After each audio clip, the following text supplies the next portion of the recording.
Liz, you've had a fantastic year, an amazing year for maritime insurance. What's been the most significant thing for you this year? Something that I've enjoyed covering has been the sanctions debate for insurers, and I think that's because of this increasing frustration where they are having to constantly monitor individual states' websites. Everything's changing, the goalposts are moving all the time. And I think that the patchwork that's arisen from US sanctions, for instance, and European sanctions has led to this idea that at certain points they're in a catch-22 situation in a jurisdiction where if they were to follow one procedure, US sanctions for instance, they would be in breach of Europe and vice versa. So it's left them quite uncertain at certain points of which is the best way forward.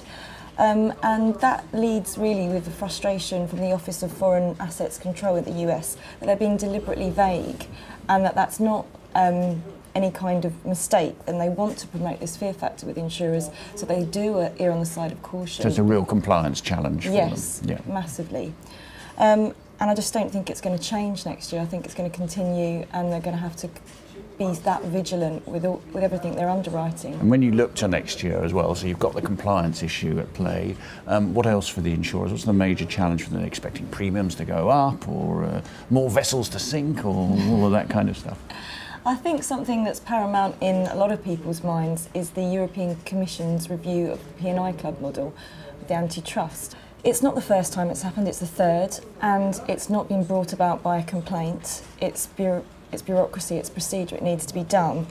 But that said, since August 2010, it's been something that the industry has debated over and over again because there's so many vested interests, I suppose, within there. Obviously, the P&I brokers would like change because it might promote more competition and give them more to do, some people might say, whereas the clubs are very much against changing the model, and you can see why.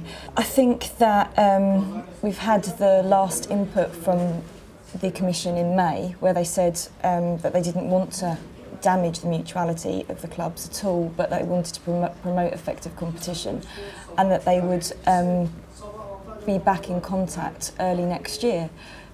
Lots of people think there's reform is going to happen in some sense. If it does, it could have huge ramifications. Well, it depends whether Europe is still there. So we'll see how it goes. Well, look, have a fantastic 2012. You've got a great industry to cover, so enjoy it.